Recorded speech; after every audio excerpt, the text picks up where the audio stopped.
Today I'm Netfix gonna show recaps. you a 2014 biblical epic film called Exodus, Gods and Kings. Spoilers ahead. Sit back, relax, and enjoy the video. The movie begins when the Pharaoh, Seti I, and his subordinates meet regarding their enemy's arrival within their borders.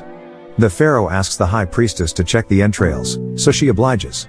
The priestess picks up the knife, stabs the duck in its stomach at her ritual table, and retrieves the intestine outside to see what the omen says.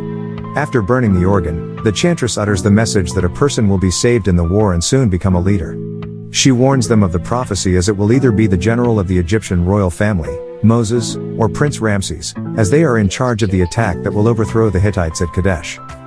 After the ritual, Moses and Ramses prepare before the deployment. Seti I gives Moses the prince's sword, and Ramses receives Moses, as it will set as a reminder of their brotherhood, and protect each other at all cost. Seti I sends these boys out of the palace where the Egyptian soldiers await. Upon exiting, Ramses and Moses ride a different carriage to deliver them to Kadesh, as their troops follow their lead. Arriving near Kadesh, Ramses orders Commander Keon regarding the division of their battalion on the battleground. Ramses takes over the generalship and the distribution of forces in different directions to ensure the effectiveness of their attack. The community of Hittites does their routine as a tribe. There are people busy butchering animals for their food, a blacksmith who is responsible for creating their swords, and their leaders enjoying their meal in the comfort of their house. Suddenly, a panicking Hittite soldier quickly approaches their tribe to alert everyone of the arrival of Egyptian soldiers who are about to attack their place. The Hittites immediately prepare as soldiers collect their shields, horses, swords, and spears, which they can use to fight their enemies. Arriving near the Hittites' territory, Ramses signals his men to launch an attack synchronously. They shower the Hittites with arrows as it targets numerous Hittites fighters at once. The arrows pierce their chest and even their horses, which immediately brought their fighters down. Another wave of arrows has been thrown before the troop of Egyptian soldiers collides with the human shield created by the Hittites. The encounter between the Hittites and the Egyptians has become bloody violent. The swooshing sound of metals colliding and the screams of unbearable pain when someone gets hit by a sword or a spear envelop the area. On the other hand, Ramses falls on his ride when it crashes on an arriving carriage. A Hittite soldier takes this chance to attack Ramses, but Moses uses a spear to save his comrade from being hit. When the encounter becomes more dangerous for both parties, Moses orders his men to retreat and bring Ramses. When Moses finds another carriage he can occupy, he rides it as they abandon Kadesh. While they are on their way to escape, they leave most of their men battling against the Hittites. Upon their arrival in Memphis, the people welcome them with enthusiasm and cheer as they celebrate the return of Moses and company. Seti I summons Moses to report their encounters with the Hittites. Moses never bothers to report what has happened, but he spills that he saves Ramses' life. Seti I thanked Moses for his deed, and told him that he was more capable of leading the kingdom instead of Ramses. Seti I, Moses, and Ramses listen to what seems to be a lecture regarding their enemies. Seti I stops the speaker, and asks Ramses to rephrase the man's claims, but Ramses shrugs his shoulders. The priest takes over and delivers his speech as he informs the king regarding the situation and enslaved people in Ptolemy. Instead, Seti I sends Ramses to Ptolemy to meet the viceroy, and check the happenings in the area. Ramses seems hesitant with his father's orders, but he has no choice but to oblige. Moses goes to Ptolemy only to witness the situation of the enslaved people and the ruling the viceroy has been exercising. Moses witnesses how enslaved people work in creating pyramids and a castle, which gives comfort to the ruler to keep his spirits up during his service. Upon meeting the viceroy Hijep, Moses questions what kind of ruling he does in Ptolemy.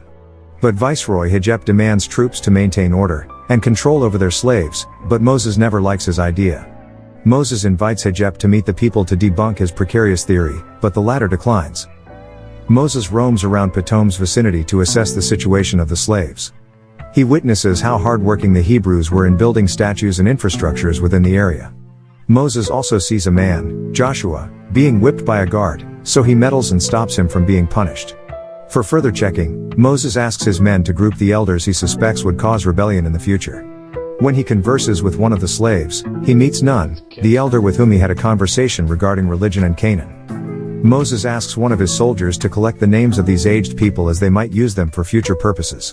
When Moses leaves, he is stopped by Joshua to deliver the message to Nun. He asks him to meet him at the prayer house at night. Going back to the palace, Moses confronts Hijep regarding his management activities in Ptolemy. Moses demands to check the report records regarding the projects and rulings he has implemented. Moses frankly tells Hijab to stop living and acting like royalty, as he is not the king of Egypt. After belittling Hijab, Moses leaves to meet the elders in the prayer house. When Moses arrives in the prayer house, Nun asks him if he can send his guards outside. Nun starts narrating the prophecy they have had before and tells Moses about his background and origin. Moses gets mad upon hearing Nun's stories, so he decides to leave. Nun stops him from leaving, and Moses orders the other elders to leave the prayer house. Nun continues narrating how Moses reached the territory of Memphis, and how he became affiliated with the royalties. Moses never believes Nun's words, so he leaves the place, bringing the confusion and irritation running down through his system. When Moses leaves the prayer house, spies from the prayer house label him as a traitor, so he stabs the 2 guards down.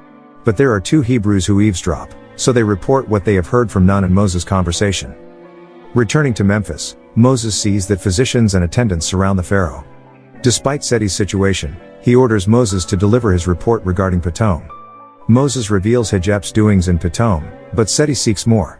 Seti knows that Moses discovers something in his expedition in Ptolemy which bothers him a lot, but the boy never confesses what confuses him. Days later, Seti passed away, and his child Ramses, his successor, performed the burial ceremony to send off his father's mummified body. Ramses takes over his father's throne. One day, Ramses, Moses, and the advisors and generals discuss the king's plans. Hijab arrives to deliver a message to the king. With Hijab's request to leave them alone, Ramses asks everyone to evacuate the room quickly. Hijab reported the information to Ramses regarding Moses' real identity. When Hijab leaves, Ramses and Moses have a confrontation about the latter's real identity. Ramses summons Bithia and Miriam to reveal the truth, but they both denied. Ramses uses Miriam, the alleged sister of Moses, and threatens to cut his arm if he spills false information. Upon knowing Moses' identity, Ramses sends him to jail. His mother then orders Moses to be killed, but he is sent to exile. On Moses' departure, he pleads with the guard to let him talk to Bithia and Miriam. In this short conversation, Miriam confesses that all the allegations regarding his true identity are factual. Miriam gives Moses the bracelet she removed from his hand when he was a child to protect him.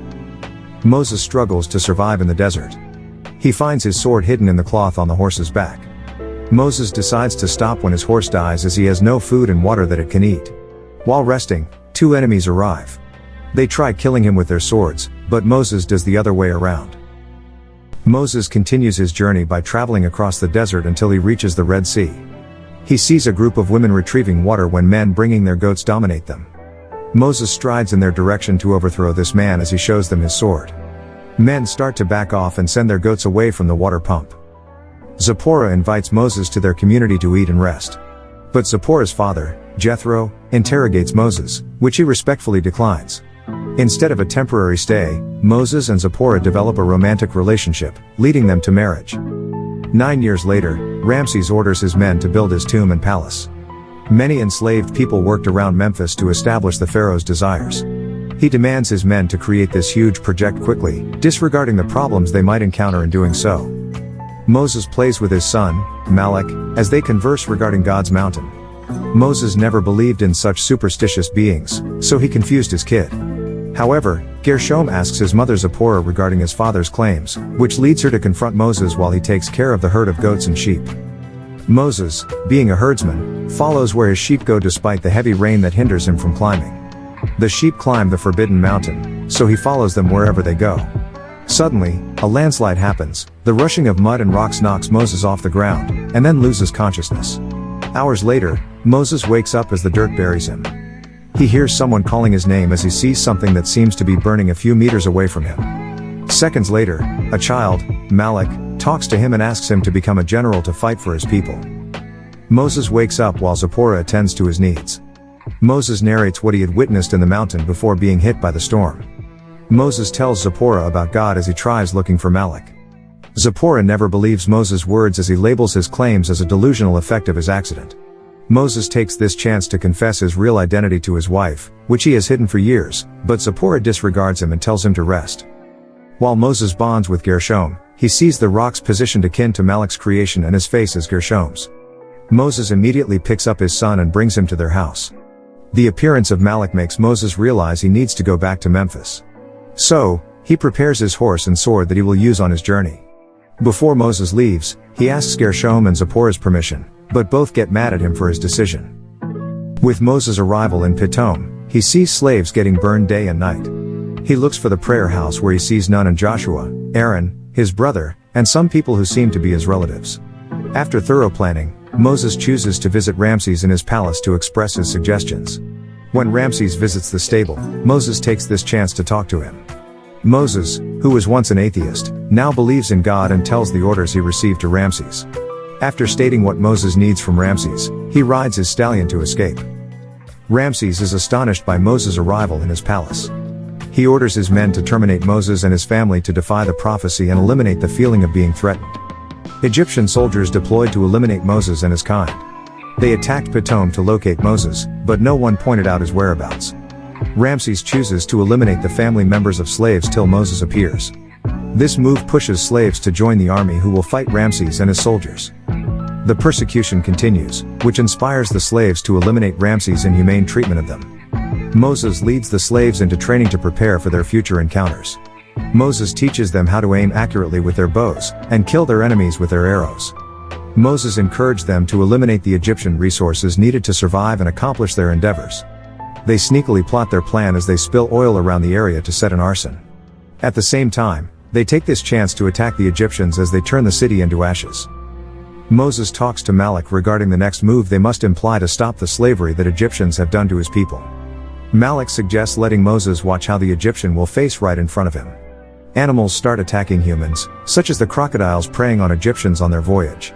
The life-giving Nile River turns bloody as the fishes die and frogs start to appear, almost occupying the palace and the whole of Memphis. Then, millions of insects started destroying their food and pestered Egyptians with their daily life. The crisis with the arrival of millions of flies brings skin diseases to people. No one gets immunity from this punishment, even Ramses and his wife. More insects arrive in Egypt, which allows people to experience hunger as the appearance of millions of insects ruins their crops. It pushed people to steal from the palace, which angers Ramses. He orders his men to kill those who stole from their storage room by showering them with arrows upon exiting the establishment. Ramses prays to the God he believes in when he feels strange in his surroundings. Believing it is Moses, he exclaims his anger as he challenges the God that Moses talks about. Ramses threatens to kill every Hebrew child, and drown them in the Nile River. He expresses his firm stance in fighting Moses and his God, believing he is above any living or supernatural being. Malak tells him that Moses should acknowledge the sufferance of those people who have suffered at the hands of pharaohs. Malak expresses his anger towards the injustices the Hebrews have experienced as he wishes to see Ramses the Great beg on his knees to stop what the real God shows them. When Moses can no longer listen to Malak's remarks, he chooses to leave, but darkness suddenly leaves their sight as the light embraces the place. Moses goes to Ramses' palace to send his warning regarding the announcement he has to make before sunset. If Ramses do not submit, Moses can no longer ensure the safety of the citizens as it is beyond his control. Moses reminds Ramses to protect his child if he does not follow his words. The latter fears it threatens his child's safety. Moses goes to the place where his allies live. He orders to kill a lamb and mark their doors using the animal's blood to keep them safe from the deluge that might happen. The people who believe in Moses slaughter their lambs, collect the blood, and spread it through their doors and doorposts. At the same time, Ramses feels nervous regarding Moses' warning. As darkness covers the place, the Egyptian children slowly lose their breath once it passes through their bodies. The next day, Egyptians headed by Ramses go to Moses to show his dead child. Moses confronts Ramses regarding his God. He is a killer of children. Moses tells Ramses that no Hebrew child died last night, which Ramses cannot accept. He asks the Hebrews to leave Egypt. Ramses and his wife mourn his son's death. Ramses decides to follow the Hebrews to kill them all to avenge his son's death. Meanwhile, Moses allows the Hebrews to rest for a while before continuing their journey to reach the sea. Aaron asks his brother regarding his decision whether to take the strait or the mountains, but Moses prefers the highlands to stop the chariots from following them quickly. Moses asks for Malak's help when he finds it hard to locate their destination, but he refuses to assist them. Moses signals them to continue crossing the mountains. Ramses' group finds traces of where the Hebrews crossed the mountain to escape. Moses knows he lost their way to the strait upon reaching the sea. He becomes frustrated as he can no longer identify which direction they should take to save themselves from being killed. He throws his sword into the sea to express his anger. There is an almost confrontation between the slaves and the Egyptians. Khan sees the deluge arriving at their destination. Khan orders their men to retreat, and go in the opposite direction to save themselves, but Ramses continue. Moses warns Ramses to go back as the outrageous water waves almost reach their position. Ramses never listens as he pursues Moses, but the water suddenly drowns them. The water drowns all the people it has reached, including Moses. Suddenly, Moses makes it to the seacoast as he survives the deluge. Ramses also survives as he finds his men dead on the seacoast. The corpse remains unmoved after being drowned. The movie ends when Moses successfully returns to his family's tribe. Moses reconnects with Gershom and Zipporah, whom he abandoned to accomplish his prophecy. Finally, Moses admits that the Hebrews were his people when waves of people arrived in their territory. At Mount Sinai, Moses transcribes the 10 Commandments, which will serve as the law that will guide his people. Thank you for watching. Subscribe for more videos like this to help the channel out. Have a nice day.